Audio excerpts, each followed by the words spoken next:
Que d'images fortes lors de cet acte 4 des quarts de finale de play-off, des équipes qui se retrouvent déjà au pied du mur désormais, puisque en effet ça a fait le break sur cette patinoire pour Genève, pour Zurich, pour Rapperswil, l'une des surprises véritablement de ces quarts de finale. On va revenir en détail sur tous les événements de cette soirée avec nos invités, avec Marc Leuenberger, avec Robin Leblanc, avec Stéphane bien sûr. L'image du jour, Genève qui a marqué le 3e point, Genève qui malgré les circonstances, avec la blessure de Desclous, on va y revenir, a réussi à trouver l'ouverture, notamment avec un nouveau but magnifique d'un certain Tyler Moll.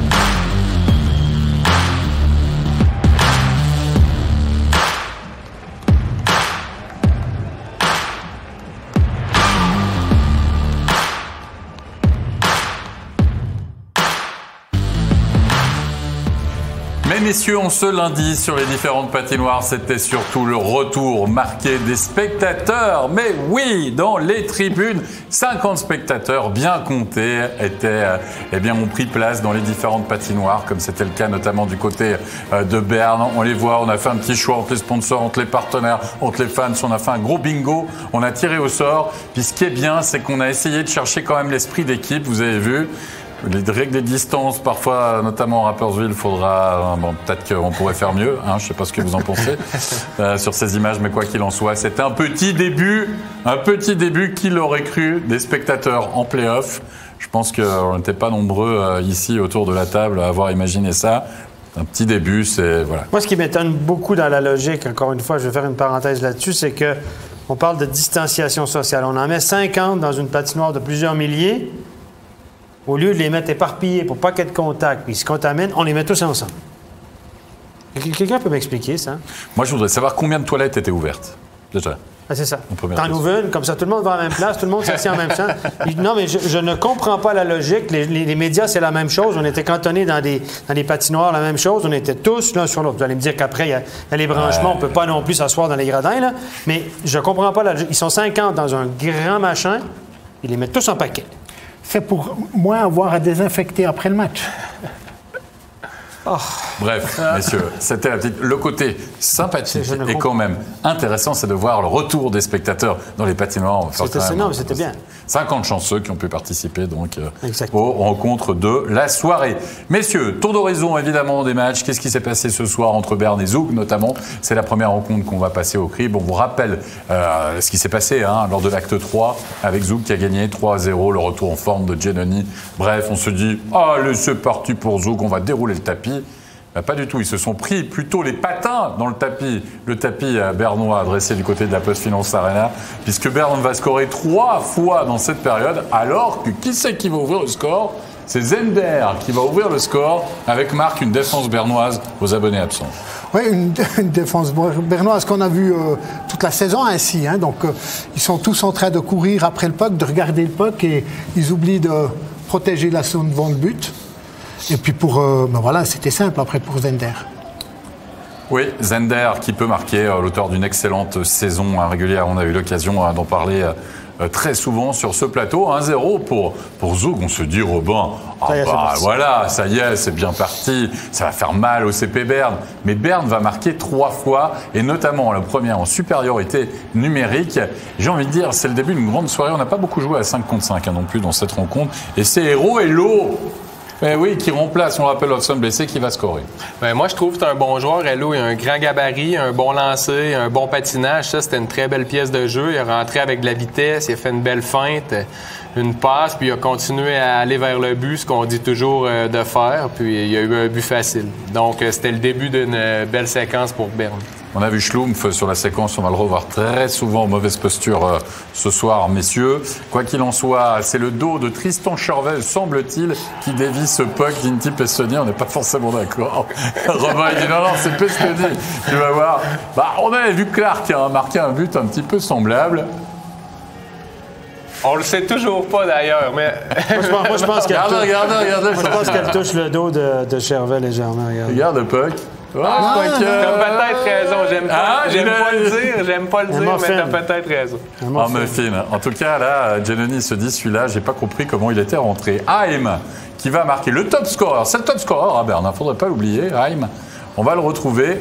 Bien placé, regardez, tac, il va prendre un rebond parfait adressé par Giannoni. Et là, Stéphane, je te vois hocher la tête parce que tu te dis, non mais le Giannoni que je connais, il fait pas des rebonds pareils. Ben, écoutez, c'est un bon jeu. Là, le gars, il est patient. Regardez, il met le puck, il met un puck pour un rebond, un screen devant la cage et le rebond arrive parfaitement tip-top sur la cage.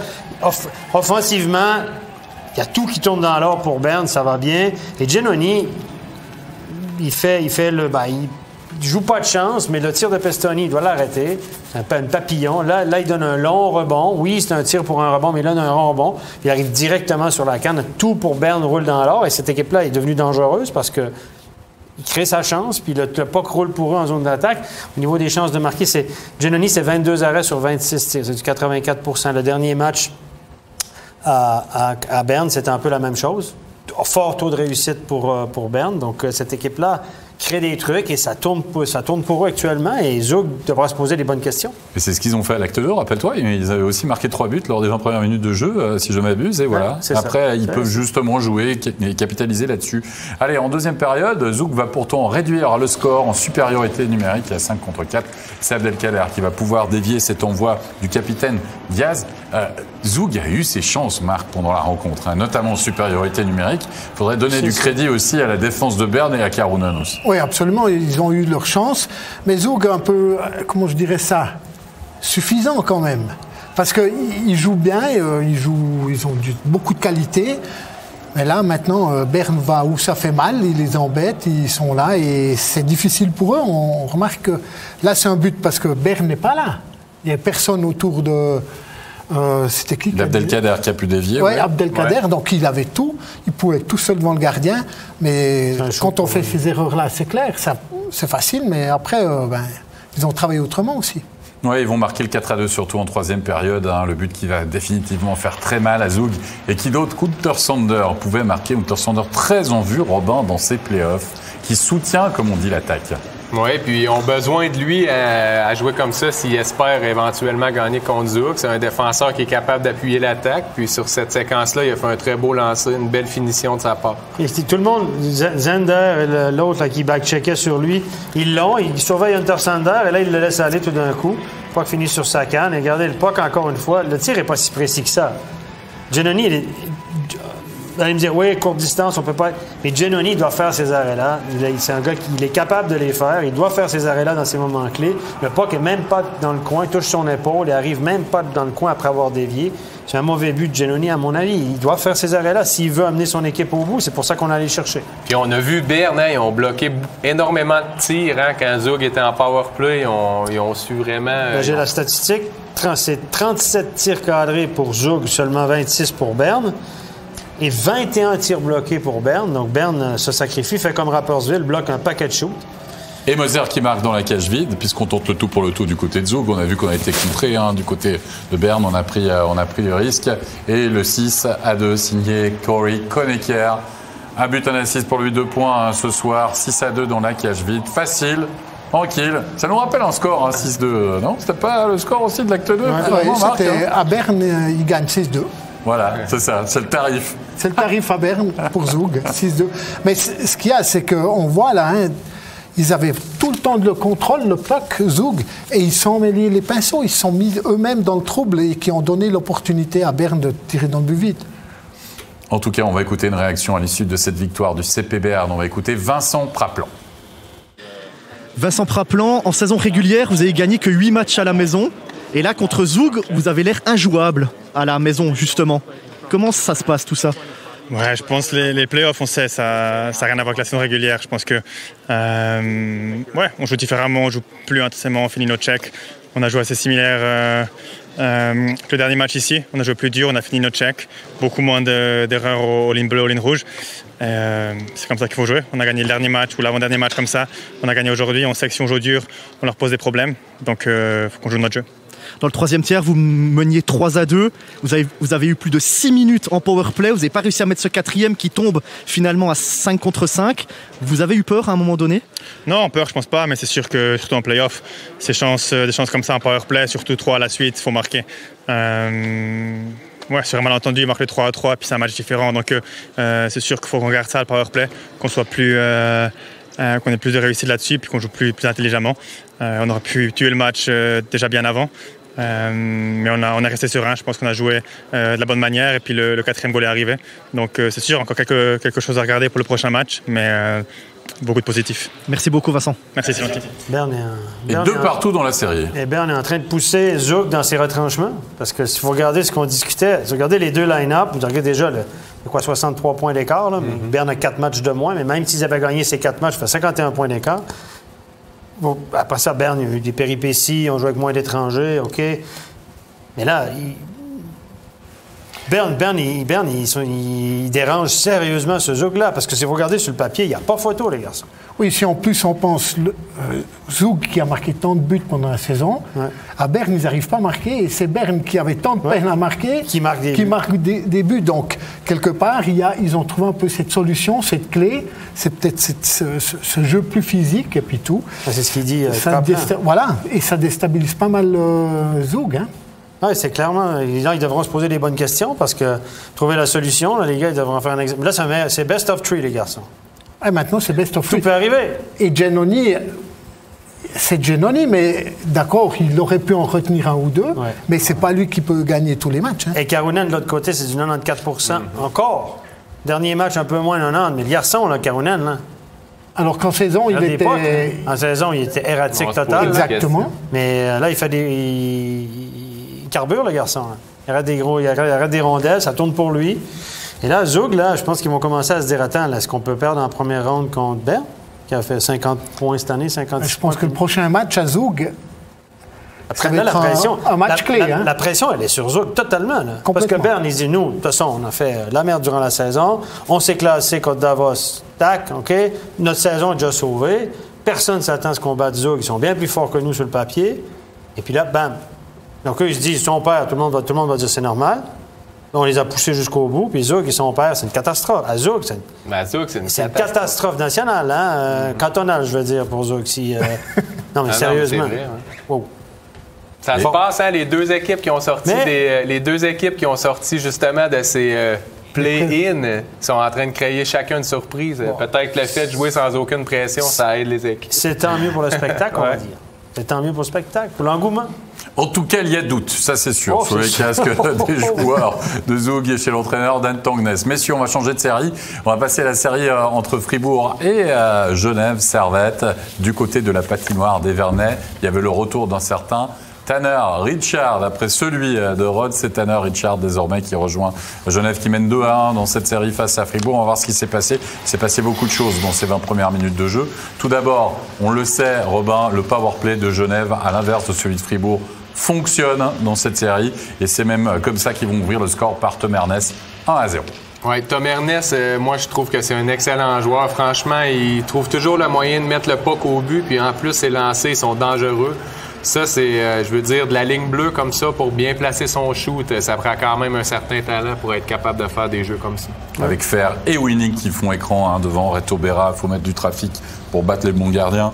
Ça, on le sait. À propos de gardiens, l'image, on l'a entreaperçue avant de voir Tom Ernest faire bravo, bravo. La voici. Ça, c'est la tuile. Bah, ça, c'est aussi l'image de la soirée. Hein. C'est Gauthier Desclous qui va sortir sur blessure à la suite très certainement de cette déchirure. On le voit en train de faire son mouvement-là, le grand écart. Et surtout, les images. L'image ensuite, on voit Gauthier Desclous, Stéphane, là, en gros plan.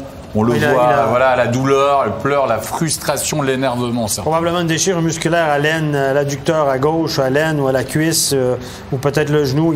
On voit que dès que c'est arrivé, il s'est dit, ça y est, mon match est fini. Et il a vite compris que ses playoffs étaient probablement terminés. Regardez, il est en pleurs. Et là, il y a de la douleur, mais il y a de la douleur morale plus que de la douleur physique, à mon avis. Il y a une déception. Une grosse déception, parce que là, il vient de comprendre que... Et on entend les deux bancs, oui. Je tiens à préciser, qui applaudissent évidemment le gardien. Ça fait mal au cœur quand même, parce qu'il a tellement fait une saison incroyable. Il commence les playoffs comme ça, puis bam, une grosse blessure qui te sort des playoffs. C'est sûr que c'est très... Peut-être que c'est pas grave, mais on a l'impression que le garçon, il réagit pas comme ça. Non, je pense qu'il sait qu'il s'est bien blessé s'il a réagi comme ça. Ouais. Quand il s'est relevé, il a quand même réessayé. Hein, donc, il s'est dit, c'est rare qu'on voit un gardien comme ça faire signe à l'arbitre.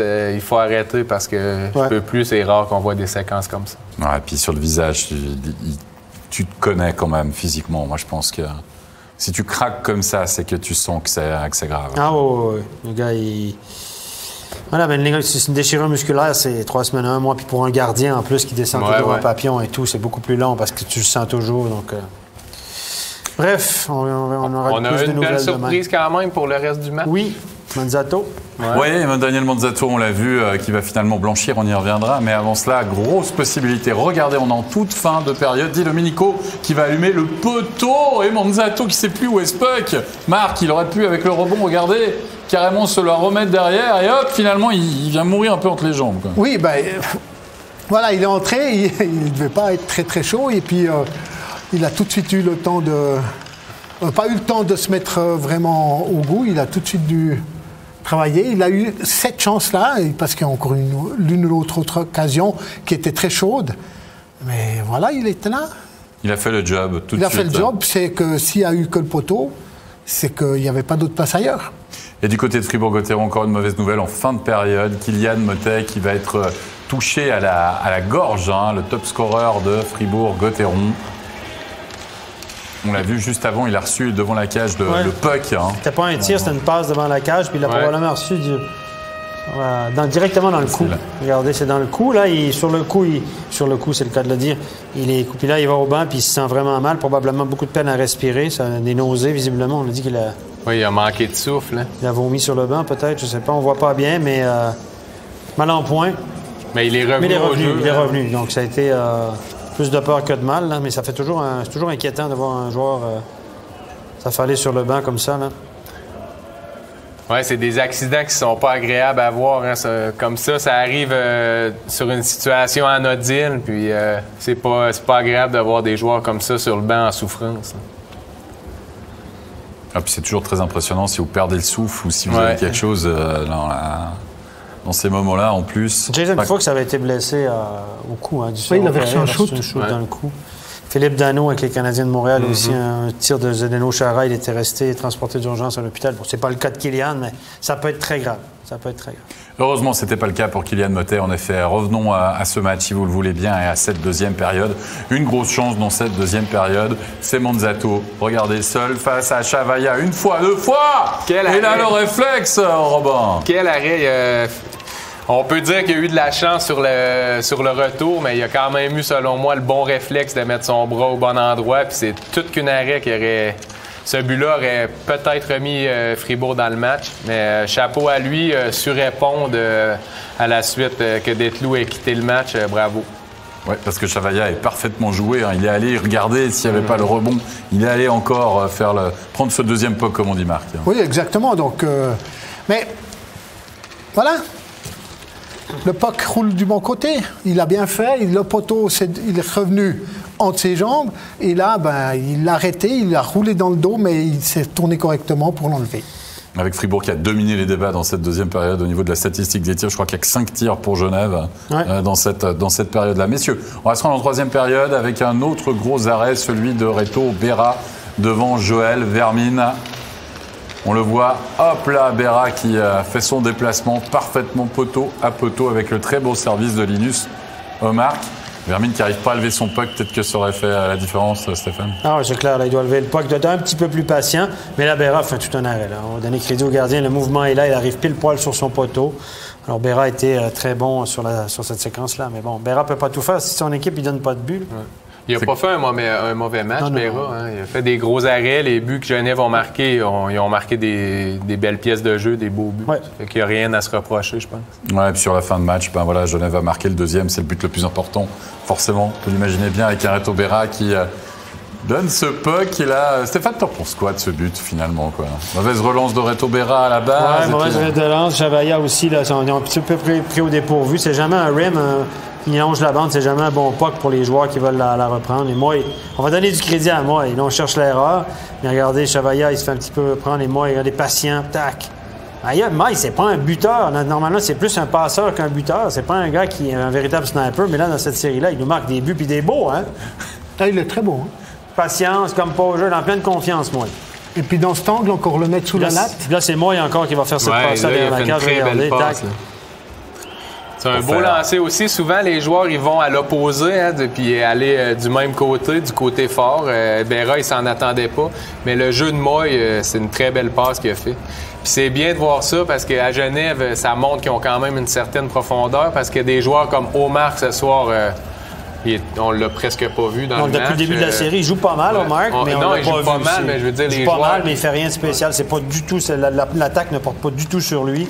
C'est pas du tout lui le leader à l'attaque de cette équipe-là. Exactement. Sans être mauvais, Là, Vermin, il aurait peut-être pu donner un but à son coéquipier. Il a décidé d'aller là, il s'est fait chambrer. Il s'est fait chambrer par les joueurs de Fribourg à cause de ça, parce que s'il laisse aller le puck, ça rentre. Ouais. Et lui, il le touche. Et c'est lui qui marque le but. Ça fait une histoire entre les gars, il n'y a pas de souci. Regardez. Et là, il s'est fait chambrer par les joueurs de Fribourg un petit peu à cause de ça, probablement. On l'a vu là, quand il est passé devant le banc. Et le regard méchant de Christian Dubé. Mais c'est quand même Genève qui rit ce soir. Oui, 4-0, score final dans cette rencontre. Et on va écouter tout d'abord à l'interview l'un des héros, évidemment, de cette partie pour avoir blanchi. Il n'était pas tout seul, mais il a fait vraiment le gros du travail ce soir. On va écouter Daniel Manzatto. Daniel Manzatto, une victoire, un blanchissage. Comment on gère une entrée dans un match comme ça lorsque Gauthier Desclous s'est blessé? Ouais, c'est vrai que c'est complètement inattendu, hein, faut être honnête. Mais en même temps, toutes les heures qu'on passe à l'entraînement, puis qu'on se prépare, on sait que quand on est deuxième gardien, que c'est une situation qui peut arriver.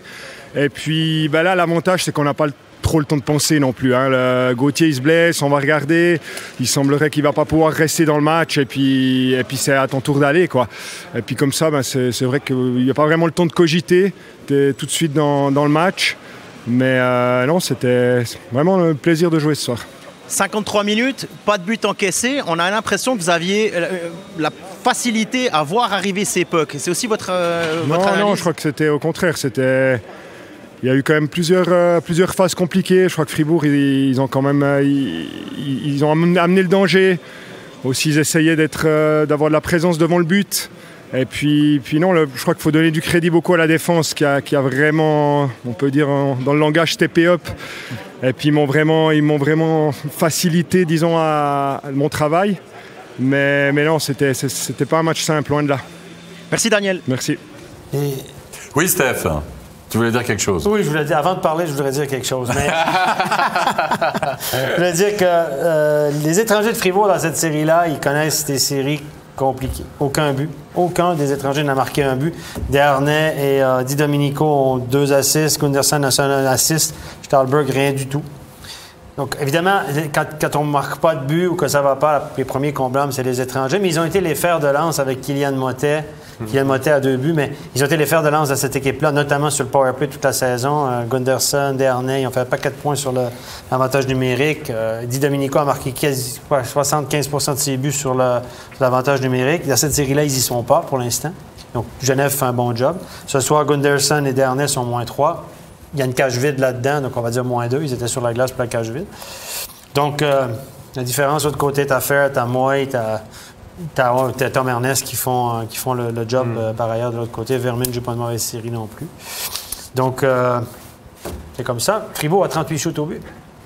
Ouais, mais pas de situation spéciale, ça fonctionne pas. T'encaisses encore en box-play, puis tu marques pas en power-play. Tout ce qui a fait gagner Fribourg durant l'année, tu l'as dit, ne fonctionne pas. Ouais. Il a été opportuniste, ils ont marqué des buts au bon moment, les choses tournaient bien pour eux. Mais je me répète encore une fois, je l'ai dit souvent, contre les bonnes équipes, les autres équipes du top 5, en comptant cette série-là, c'est 29 matchs, 9 victoires. 9 victoires, 20 défaites contre les équipes du top 5 pour Fribourg. Comme on analyse justement cette nouvelle défaite du côté de Fribourg-Gotteron, on va écouter Chavaya à l'interview. Benjamin Chavaya, défaite ici à Genève dans l'acte 4. C'était un match nettement plus serré que ce qu'on a vu. Il a manqué des buts du côté de Fribourg. Pourtant, vous avez mis l'intensité nécessaire pour y parvenir sans succès. Comme tu dis, ouais, il manque des buts. Il manque vraiment des buts parce que les occasions sont là. On joue un bon hockey, je pense. C'est des matchs qui sont très intenses, mais on est là et ça se joue à vraiment peu de choses, quoi. Il faut, comme j'ai dit, les occasions sont là. Maintenant, il faut trouver la clé pour mettre ses pucks au fond des goals, quoi, parce que comme ça va être difficile. Et la clé se trouve dans quel élément du jeu? Parce que l'intensité est là, les intentions sont bonnes. Où est-ce qu'on peut encore améliorer les choses? Écoutez, je crois qu'en powerplay, on a nos chances en cible, on n'arrive pas à marquer. On voit qu'on leur donne 1-2 occasions en powerplay ou à 5 contre 5, ils arrivent à concrétiser ça. Et puis c'est ça qui est un peu frustrant, quoi, parce qu'on est tous conscients que le jeu, il est là. Les occasions aussi, mais il faut vraiment qu'on arrive à trouver le chemin des filets.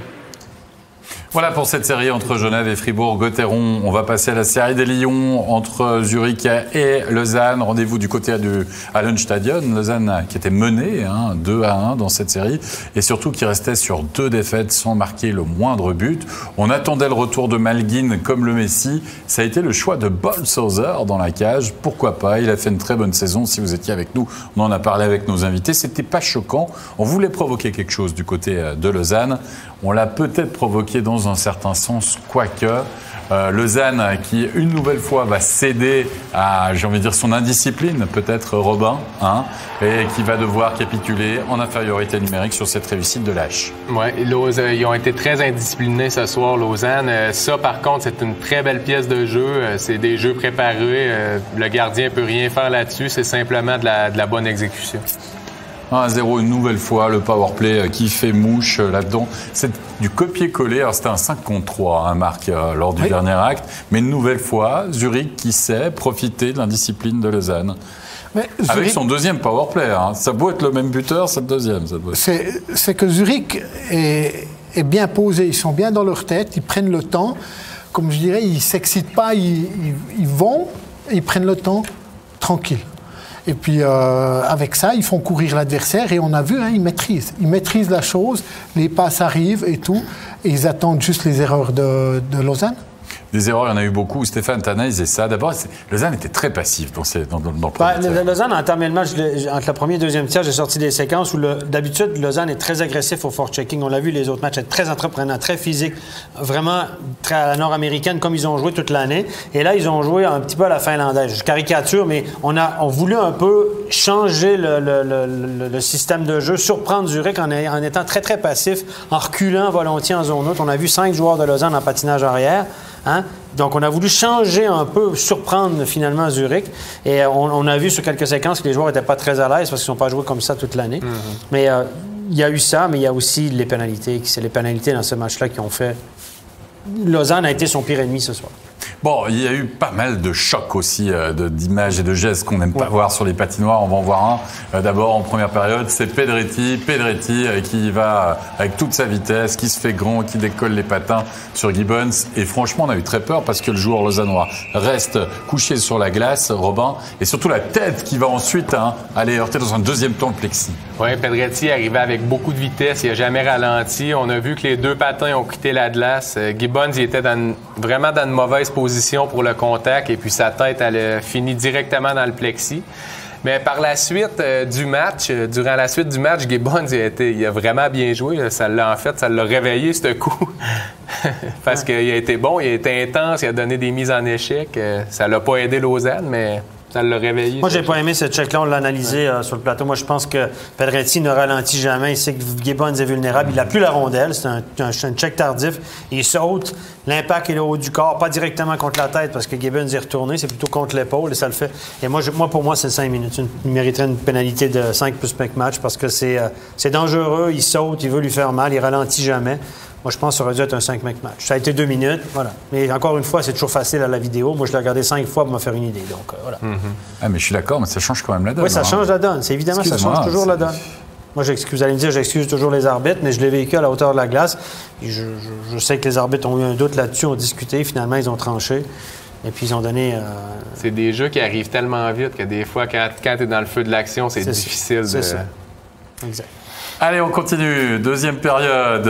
Gibbons sur lâche. Il y avait peut-être, allez, on va dire quoi, un petit envie de revanche là, parce que là, Gibbons, il est quand même très en retard là-dessus. Ça, c'est clairement une charge tardive ou une obstruction parce qu'il a plus la rondelle. Et Gibbons, là, il s'est dit, bon, on va jouer ce jeu-là. Regardez, vous pouvez compter 2 bonnes secondes, voire 3 avant qu'il frappe. Et c'est très spectaculaire parce que là, je perds son casque.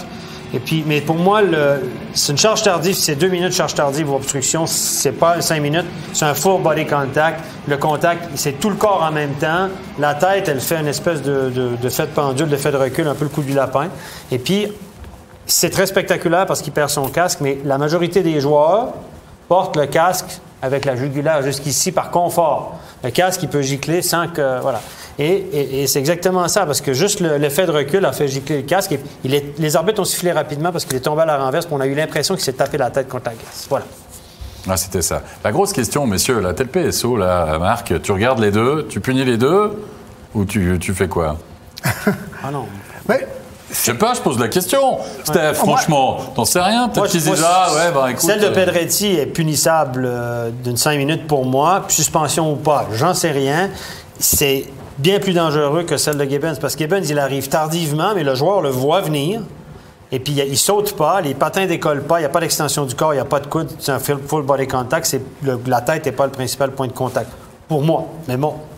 Bon, Marc, Gibbons va aussi venir du coin de l'œil parce qu'il met le puck, et il arrive, il freine, il voit Pedretti venir. La différence, c'est que Pedretti, il a carrément sauté. C'est ça. Et c'est le fait du saut. Mm-hmm. Et avec le saut, quand on lève toute la... Donc, c'est pas un petit bébé, hein, donc c'est quand même 100 kilos avec une certaine vitesse qui te rentre dedans. C'est ça. Donc, c'est là. Gibbons, quand il va chercher l'âche, il freine pas non plus, hein, donc il y va, il va en plein. La différence, c'est que c'est open ice, c'est en plein milieu de la glace, donc il n'y a pas de bande pour frapper. Moi, faudrait plutôt analyser le tout, parce que si on prend après la suite du match... le juge Nick va avoir les voilà, lui va voir que ça, mais c'est là où on voit... T'en as donné combien des comme ça, toi, Robin, des checks comme ça? À l'époque, c'était comme ça. À l'époque, j'en ai donné beaucoup. Ah, bon, on est d'accord. Ou à Davos, il y en avait beaucoup. Oui, on est d'accord. Moi, je m'interroge juste sur ce que va revoir et ce que va décider finalement. Bon. Mais il y a eu beaucoup de gestes de frustration, ça c'est sûr. Oui, je pense pas. On va en voir après. On va surtout voir le 2-0 Rotainen. Ça, c'est un but très, très important, évidemment, dans ce match, puisque ça sera le game-winning goal. Une nouvelle fois, en supériorité numérique, c'est Zurich qui va trouver les moyens de marquer. Et la série n'est pas finie, bien sûr. Zurich mène 3-1, mais c'est aussi toute la différence. On savait que Lausanne avait de la peine en powerplay, mais Zurich, là, les moments clés, c'est ça aussi de la gestion de match en play-off. C'est sûr que c'est ça. Puis à Zurich, André Ghetto, Rowe, quand ils ont ce genre d'occasion-là, ils en profitent. C'est de l'exécution. On voit que c'est des joueurs de talent. Ils exécutent bien en powerplay, puis ils sont capables justement d'aller chercher ces goals au bon moment dans le match.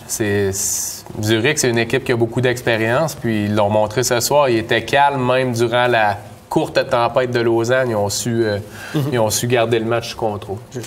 Un petit mot sur Bolsozer. Bolsozer, on l'a senti énervé, on l'a vu énervé en deuxième période, on va le voir en sang en troisième période.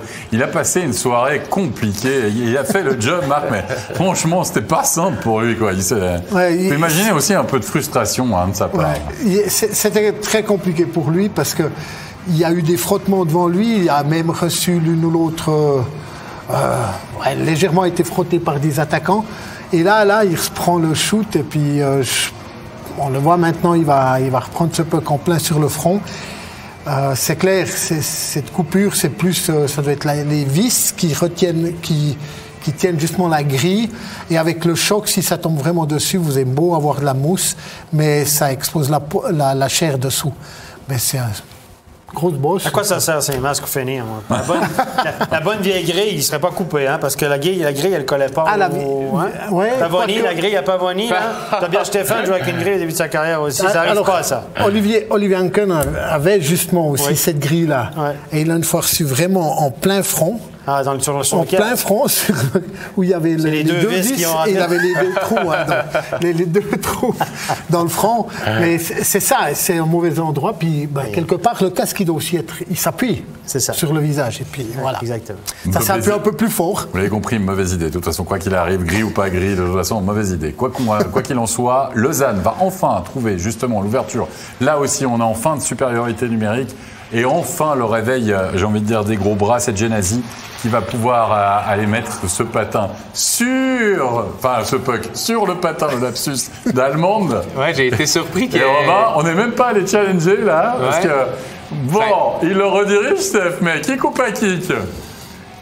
Ça a été surprenant de ne pas voir de challenge vidéo. Pour moi, c'est il redirige. Pour moi, il ouvre le patin, il redirige. Pour moi, il n'y a pas de kick, là, clairement pas. En tout cas, avec la ligne qu'on a eue cette année, ça ne m'a pas vraiment interpellé. Et Hollenstein qui va crucifier les Lausannois. Il n'y a pas d'autre mot, Robin, parce que Lausanne a connu sa meilleure période. Ouais. Après avoir marqué ce 2-1. Mais voilà, c'est Zurich qui s'était écrit, qui est superbe but de Hollenstein. Ouais, ça, il n'y a rien à dire. Le lancer est magnifique. C'est des joueurs de talent. Hein. On parlait au début qu'on le voyait pas trop. Regarde, il y a eu une occasion dans le match, puis ça a été un but qui a crucifié Lausanne. C'est un but à la Gaboric, ça. Comme ça. Non, mais c'est vrai, incroyable. En plus, c'est vrai. En plus, c'est vrai. Ouais. C'est pas mal parce que. Pourquoi tu me regardes comme ça? Il se moque de moi, Stéphane, c'est incroyable. Oui, 3-3. Allez, on va voir la frustration et le geste qui va exclure tout simplement Barberio de ce match. Ah, c'est pas beau, ça. Avec Barberio qui arrive pas à la poussette là, et je pense que Stéphane, tu sais mieux, mais moi, que mon avis, il va être suspendu. Il va être suspendu. Pour celui-là, je suis moins convaincu, mais sur ce qu'il a fait avant. Ce qu'il a fait avant, il a fait 2 gestes sur Andrighetto, un piqué pointe-lame. Il a piqué la canne dans le bas-ventre. Regardez, ça, regardez. Bam! Wow. Et ça, c'est 3 matchs. Comment il le voit pas, l'arbitre, là? Puis il a été suspendu. Bon, là, ça recommence à 0 dans les playoffs. Puis celle-là, je suis moins sûr. Ça, c'est une bonne poussée dans le dos. Andrighetto sait qu'il arrive. Là, je pense qu'il en a rajouté un petit peu.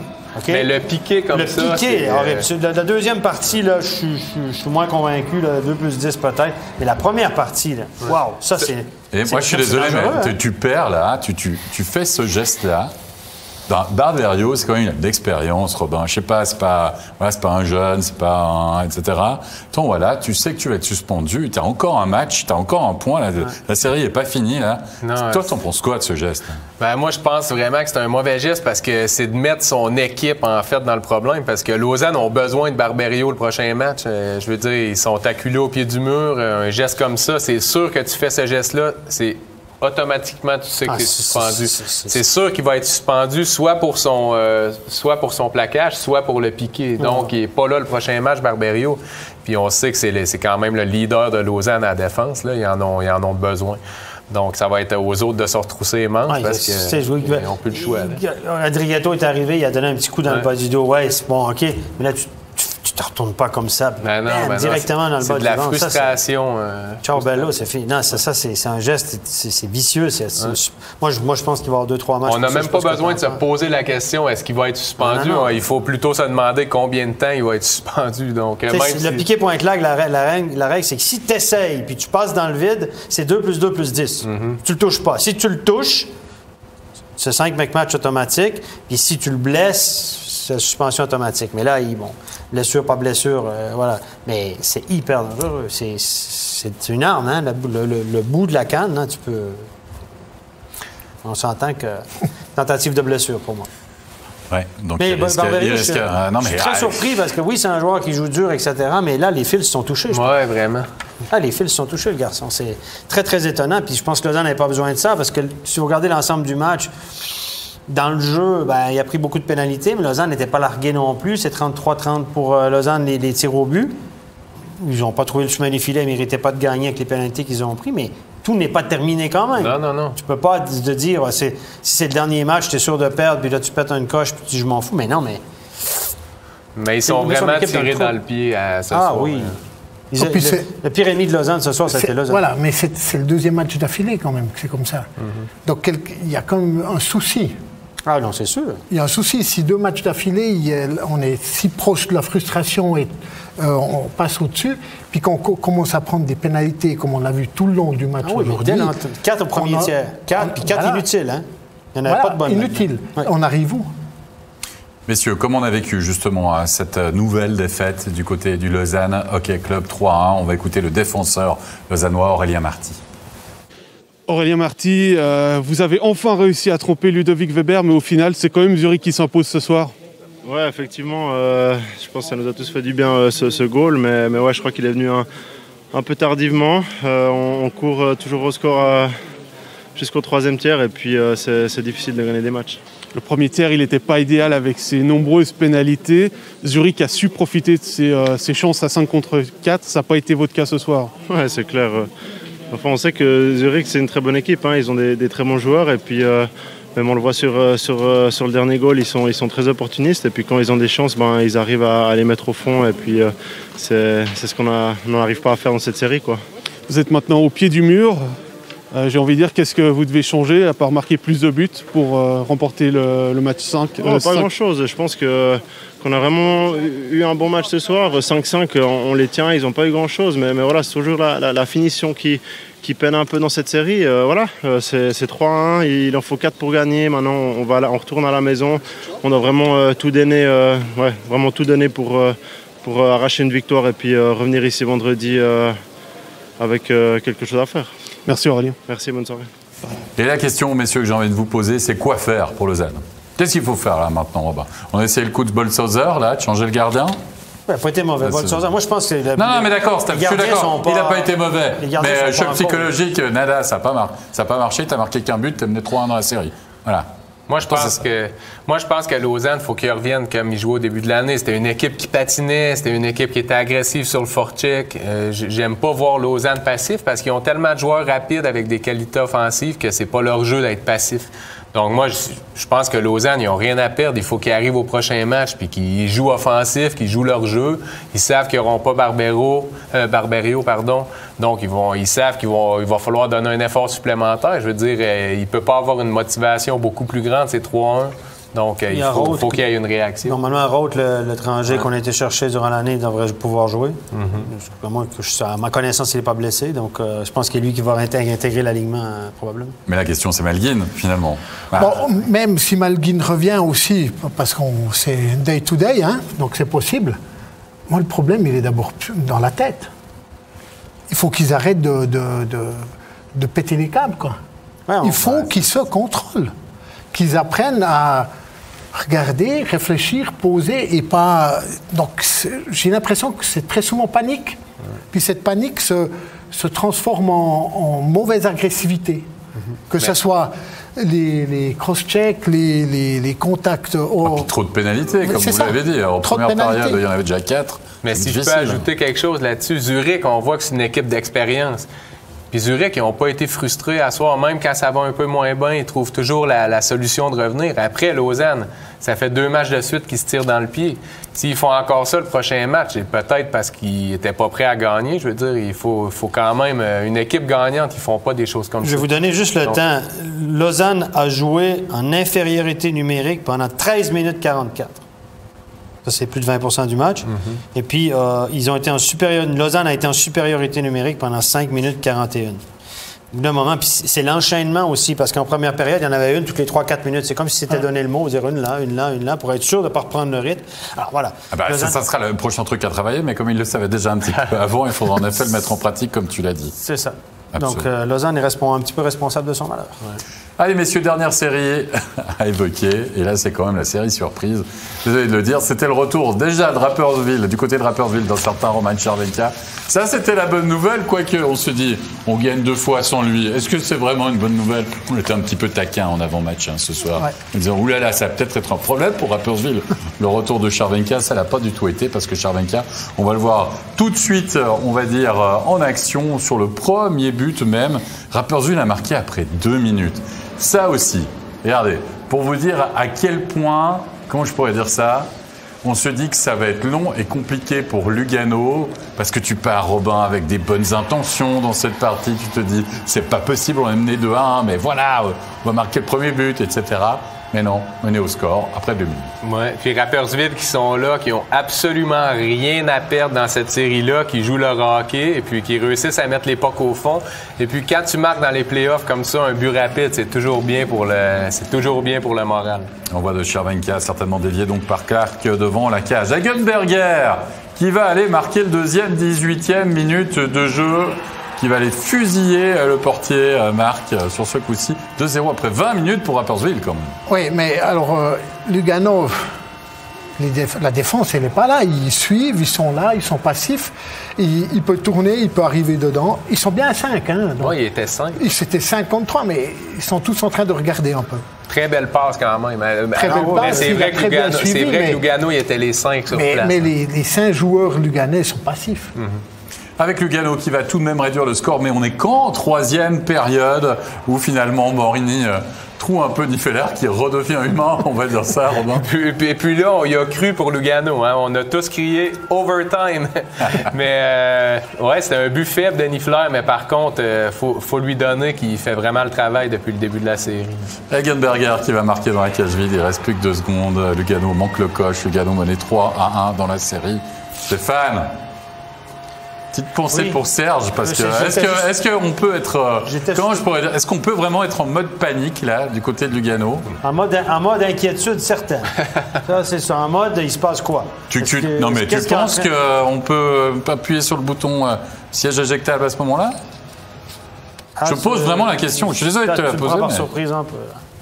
Bon, on sait que Serge Pelletier sera probablement remplacé par Chris McSorley. Tout indique que Chris McSorley va signer un contrat à Lugano. On n'a pas de confirmation. De fortes suppositions. Là, ça va donner peut-être une raison. Si Lugano perd, ça va donner une bonne raison à Dominique Kelly pour expliquer son changement. Parce qu'avec la saison qu'ils ont connue, c'était difficile. Mais changer le coach maintenant, je ne vois pas, honnêtement. Ça tourne pas, il y a tout qui tourne pour on va rien enlever à Rapperswil, mais ils ont un enchaînement, c'est comme Berne, le fait qu'ils ont passé ces pré-playoffs, ça leur donne des ailes. 34-22 pour les tirs au but pour Rapperswil, dominé, c'est pas gagné. 28 tirs bloqués par Rapperswil encore une fois. Mais à la fin, c'est Rapperswil qui gagne. Ce qui est impressionnant, c'est que Rapperswil qui, pendant la saison, ne défendait pas, c'était le chaos, c'était tout. Là, c'est le contraire. Lugano qui a eu de la peine en début de saison, puis contre la fin de la saison avant, il volait, il survolait. Et maintenant, ça ne va plus. Donc, c'est assez particulier. Tout ce qui n'allait pas à Rapperswil fonctionne. Et tout ce qui allait bien à Lugano ne fonctionne plus. C'est une belle histoire pour Rapperswil. Mais il y a une chose à Rapperswil qu'il n'y avait pas dans les années passées. Par les années passées, Rapperswil, il marquait pas de but. Il marquait à peine 1-2 buts par match. Mais cette année, ils sont capables de marquer. Ça a fait la différence. Très tôt dans la rencontre, en plus. Les étrangers de Lugano, encore une fois, on blâme les étrangers. On peut parler aussi des étrangers de Lausanne. C'est normalement les fers de lance de l'équipe. C'est 4 points en 4 matchs pour les étrangers de Lugano. Donc, je cherchais peut-être pas plus loin, en effet. Mais comment explique-t-on le succès de Rapperswil, cette 3e victoire dans la série? On va écouter tout de suite à l'interview Daniel Vukovic. Dan Vukovic, c'est une 3e victoire. Quelle mentalité, quelle énergie vous déployez à chaque match pour aller gagner, combattre pour avoir ces victoires? Oui, c'est clair, l'équipe il donne tout chaque match. Aujourd'hui, c'est un petit peu plus facile avec les spectateurs. Notre 50 fans là, il fait le bruit tous les matchs et c'est un énorme merci de notre équipe jusqu'à la fin.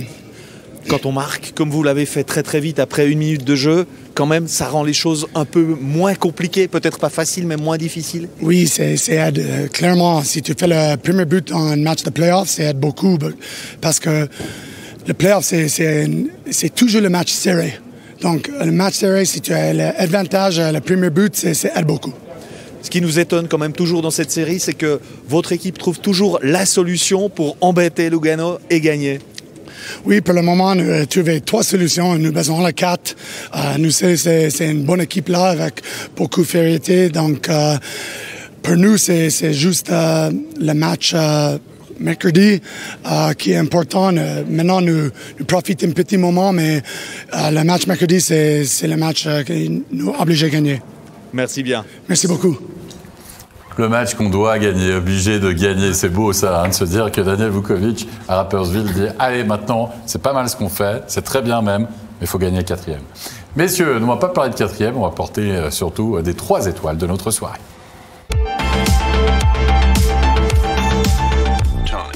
La 3e, bon, on doit vous l'avouer, Marc, on a fait un peu plouf-plouf canard du côté du CP Berne. On a sorti du chapeau Corey Conacher, mais enfin, il symbolise la belle victoire de Berne. Il symbolise la victoire et puis surtout, il travaille, il est là, il a mis le dernier but et puis voilà. On ne savait pas lequel.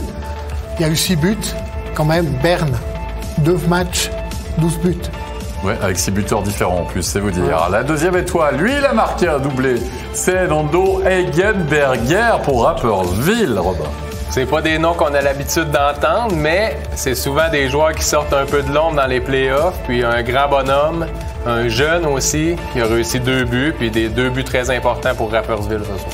Est-ce que la belle histoire de ces playoffs, finalement, ce serait pas celle, Stéphane, de Daniel Manzatto? En tout cas, ce soir, c'est joli parce qu'il est rentré dans le match, il a fait face à 34 tirs, il les a tous arrêtés. Ses poteaux l'ont aidé 1 ou 2 fois, mais les gardiens couvrent l'intérieur des poteaux, c'est connu. Et il a fait le job, le garçon. Il a dit, bon, c'est un vétéran, c'est un gars qui peut rentrer facilement puis assumer la pression qui va avec. Longue carrière, beaucoup d'expérience, assume son rôle de 2e gardien. C'est un gars positif, très agréable aussi. On est content pour lui, un peu moins pour Fribourg, mais on est content pour lui, puis il fait le job. Après, là, les matchs vont s'enchaîner parce qu'on suppose qu'il va être dans la cage pour le prochain. C'est pas fini, la série, hein? Là, on a parlé comme si toutes les séries à 3-1 étaient finies, mais c'est pas fini.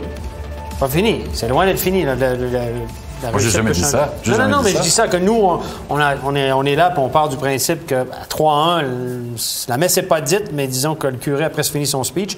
Et puis, mais Manzatto, là, ce soir, c'était l'énergie, mais là, il y a le temps de cogiter jusqu'au prochain match. Préparer, puis là, la pression, il est sur lui. Ce soir, il est arrivé là, relax, celui-là. Là, le prochain match, là, ils attendent, il faut que je fasse le job maintenant. Ça change aussi. Ah, mais imagine, tu vas au bout avec ton 2e gardien qui a quasiment pas joué de la saison parce que tu as eu un premier gardien absolument exceptionnel qui se blesse au match 4. C'est pour ça que je te demandais, est-ce que ça serait pas la belle histoire? Est-ce que ça serait pas la belle histoire? Ça peut. Ça peut. C'est déjà arrivé souvent. Oui, ben oui. Messieurs, on va passer aux résultats et récapituler les résultats de cette soirée. 3 séries sont à 3-1, 1 à 2 partout. Et qui le crut, c'est pas forcément celle qu'on imaginait. Berne Zug après la victoire de Berne. Rapperswil, véritablement, qui continue sa surprise. Genève qui mène donc 3-1 désormais, tout comme les ZDC Lions, après cette victoire sur le même score, 3-1, lors de cet acte 4. Il est temps de remercier nos invités. Merci beaucoup, Marc Leuenberger. Merci, Robin Leblanc. Merci. Stéphane, on se retrouve bien sûr dans 2 jours, mais demain, à ne pas manquer l'acte 2 de la finale de play-off de Swiss League entre Ajoie et Cloton. Rendez-vous 19h25 avec notre studio. Merci à toute l'équipe technique pour la réalisation de cette émission. Prenez soin de vous, portez-vous bien. À dans 2 jours, à mercredi. Bye bye.